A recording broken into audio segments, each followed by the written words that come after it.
to the very first episode of Breaking the Mentality. I'm Lincoln McGarry. I'm an international student from Oklahoma Christian University. I'm doing public relations and social media. I'm in my junior year, and I'm from Kigali, Rwanda. I want to first introduce our guest, and she's a friend of mine for like 3 years or 4 years. We go to the same school, and I would like her to first introduce herself. Thank you, Linka. Thank you so much for tuning in today. So my name is Tessie Mujisha, as Linka said, and I'm her friend. I've been her friend for I think also 3 years. Yeah, I'm a computer science major, doing also my master's in AI, and I'm also a junior, and yeah, I'm so excited to be on this podcast, and I'm also from Kigali, Rwanda, guys. Yes. That's the important part. That is the most important part. Thank you so much, Tessie. This podcast is going to be diving into different topics, but for today, I want to first go into the culture shocks and the first impressions international students have or experience when they first come in America. Tessie is going to share us with her journey when she came in the US. What was it for her? What did she think of the US before? And I would like to first ask you a question. Who was Tessie back home? Did she have dreams of coming in the US as our generation does? Yeah. So Tessie back home was a very motivated student, like any other student who's just looking forward to maybe going abroad to study. But America wasn't the first option in mind. I had like so many options in mind, but one of them that was actually strong, like I was actually gonna go there, was Germany, because of like the scholarships, the people that I knew from there. I don't think America was really a dream for me to go there. I think it came like later on. I was like, oh, this is actually another option I could choose from. But yeah, Germany I think was the main thing for me. Yeah. Okay, when you say Germany and you're in the US, that is two different worlds that you're in right now. I know when you're about to go to a country, first do the research. You just know how their culture goes, their weather, their food, and all that. And you have done that for Germany, but now you landed in the US. What shocked you? You can just relate it to random culture. You can just relate it to what you have learned when you're about to go in Germany. Like, what surprised you with this new world that you're in right now? I can say that media and like videos and movies and like people who then you video call them maybe like on time to time helps you get an image of what America looks like. Yes. So that helped me get to know, like, even though I didn't get to know Oklahoma, because Oklahoma is way different from New York or Chicago. Yes. So movies and everything portray New York and Chicago, and you know what you're expecting. But Oklahoma shocked me for sure. I think coming to the US, first of all, like the weather was a shocker. I feel like nothing prepares you for that. Yeah, nothing prepares you for that. I came in the spring and it was very cold. Very cold. Yes. And I didn't have a jacket at that time. It's a good thing actually. My mom gave me her jacket. I had to go get that real quick. It was very cold. I think we'll talk more about that one. Of course. But I want to first ask you this question. Did you know Oklahoma before coming to the Oklahoma? No, I didn't know Oklahoma like that. Me too. I didn't know it. When we were in Rwanda, we just know New York, California, Texas, Florida. I mean, Texas is very, very like famous or common back home. Yes. Everyone goes to Texas. Where are you going? Where do you live in America? Texas, Dallas. So when you first heard Oklahoma, you're like, is this a state? I was like, where is this? It sounded very Chinese. True. Yeah. So even when we tell people back home, where do you study? And they're like, Oklahoma. They're like, where is that? And you have to say it's near Texas. So people know it. Yes. So like, is it in the west? Is it in the north? Is it in the east? They're like, where is Oklahoma? That is very true. Yeah, people don't know Oklahoma, and it's very, very different according to what you say. Yeah. It's very different from New York. It's very different from what we see. I mean, how is it different when we say it's different? How is it different from New York? Is it in terms of weather? Is it in terms of cultures? Is it in terms of paychecks? How is Oklahoma different from what you knew before in your perspective? Yeah, I think everything you mentioned, like, it's very different. And I feel like people don't get to think like America is different in different states. Like every state is different. The way people talk, the way people interact, the foods they eat. the environment. Oklahoma is very flat. Yes. Very flat. Yes. When you come from Rwanda where it's so hilly, and then you come back to Oklahoma, you're like, okay, yeah, I can see the difference for sure. But yeah, I feel like everything from the way people talk, the way they interact, even like just the way of living is very different. I feel like in New York there's so many different spots you could go to for hanging out and stuff, but Oklahoma it's very specified and like different. Yeah. I will also say like New York is a very busy state, it's a very busy city. So even their lives is kind of busy. Everyone is, doing their own stuff. But here in Oklahoma, it's also the same because it's in America, but it can be on the same level. Oklahoma is kind of chill. Very chill. Yeah, it's very chill. Ni mucharo. When we say ni mucharo, it's not go. I don't know. It's not busy. Maybe like. I feel like when we say mucharo, it's like it's not like a city hub. For us to go to the city, we have to drive a distance away or something. Like where we are is kind of like an urban kind of living area. Yeah. It's just more retired people who live here. And it's much more quiet. I feel like it's a good place to study for sure. Yeah. Where there's not much of things going around for you to be distracted, but I feel like the city is much more farther from where we are, so that's how we get to saying ngoni mucharo. It's really urbanized. It's not nkaho nko wajya mu cyaro mu Rwanda or something. Yeah. I think abantu twaganiriye iyo bazaga muri Oklahoma as their first state to come to, they're like ntabwo hano twatekereza ko hameze gutya, is this America? Because people come here in America and they don't expect beggars. They do not expect homeless people. Let me say it. I'm sorry to say that. They do not expect it. They think America is, is heaven, but it's not. That's why we are here to break that mentality. America is like another country. Of course, they have good things, but do not come expecting that everything is going to be smooth. Because what tackles our mental health is the small details. And you want to move to bigger cities, you want to move to busy cities. And when you go to a busy city, life completely changes. Because the experience that we have here in Oklahoma is very different from an international student who is pursuing their degree in New York, in Boston, in Massachusetts. It's very, very different. So how do people in America interact differently compared to Rwanda or compared to back home? Yeah, they're very different for sure.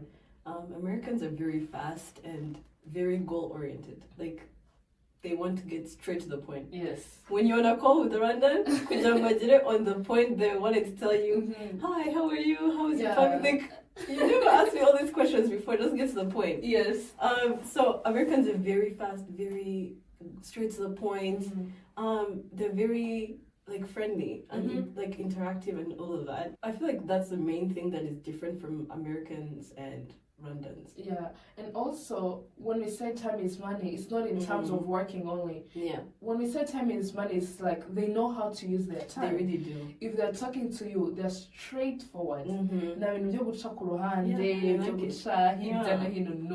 they're like, Tessie, I want this. Cannot in a rude way. So when we come here as Rwandan people, or we're talking about Rwanda because that's where we come from. Yeah. We'll also talk about different cultures in Africa. But a Rwandan culture, it doesn't go straight forward, So when you come here and you're shocked, you're like, these people are rude. But of course they're not. Yeah. It's just that they want to clear what they have on their minds. Yeah. And also, when we say interacting, they're very open. Yeah. They're very open, but they'll tell you the problems of the trauma, and you're like, okay. I'm like, wait a minute. I know, and they expect you to also open up, but I don't know yet. I don't know yet. So that's very different from America.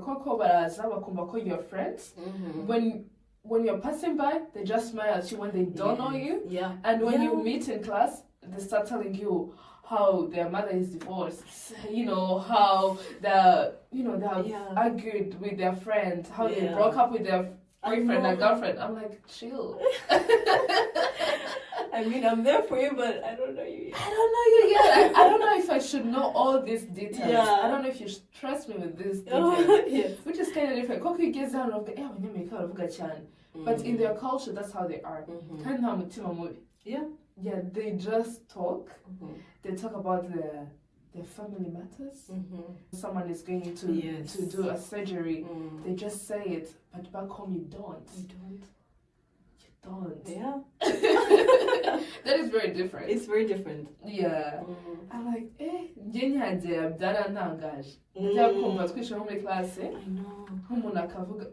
akabwira nka professor, because back home your lecturer, you just respect them, and you're talking about only studies and nothing else. And I know it was like in the first month, and then boyfriend. Oh my god, it's like, very serious. Now that with the whole class, I mean, but we shouldn't know all the details. I know, and the professors are very personable. I feel like if you're going through a breakup or something, they take it very seriously, and you're like, okay, you don't need to take the exam. I was like, all along? You'll be like, I'm also going through a breakup. No, I know. You can skip class. That is very, very different from back home. Yeah. I mean, that is good, but again, that is not something that you can do when you're here. Yeah. So what is the thing that you experienced that made you definitely think this is not Rwanda? Like, I'm not home right now. Now I can feel it, that I'm not home. What was that thing that you experienced? Yeah. Wow. I think not having my family around and friends, like common faces. When you're coming here, you're going to start fresh. You're going to make new friends. You're kind of also trying to find yourself in the process.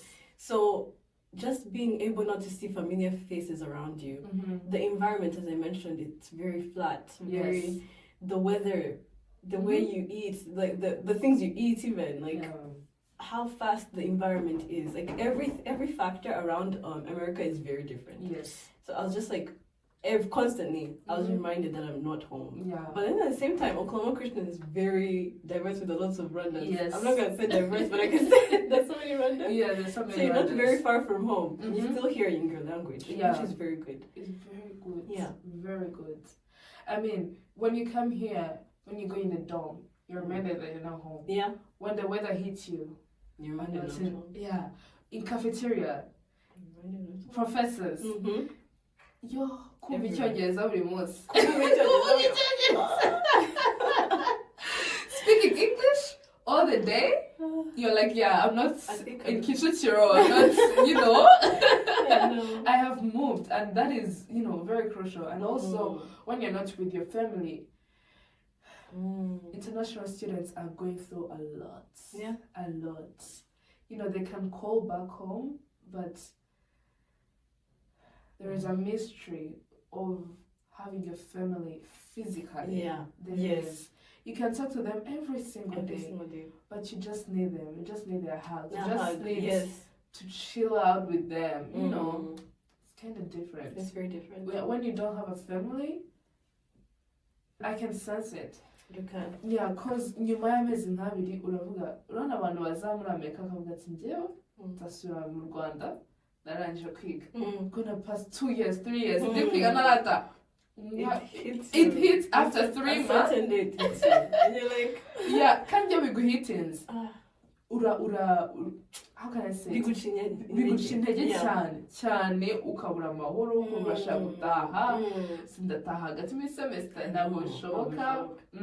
Ariko nyine igeze hano amezi 2 amezi 3 uravuga ati I need to go home, which is the mystery of having your family when they're not, physical, when they're not here. We just experience that. I can just say that's big lonely.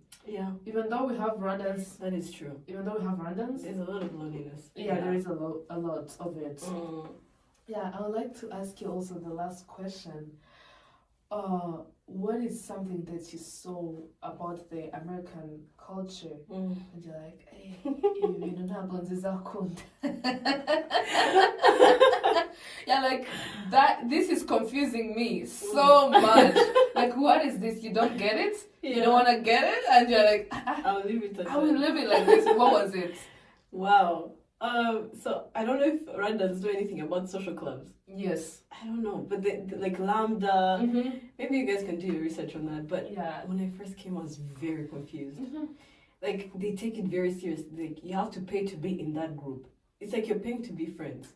For friendship. We pay for At friendships. this point. Like, what? It was very different for me, and I was like, and they're so like energetic and happy for that. They wake up very early and they sleep very late for this type of events. They're very passionate. They're very passionate for these things, and like guys who wear skirts and walk march in the cold, and you're like, what is this? You embarrass yourself for these things. Yeah.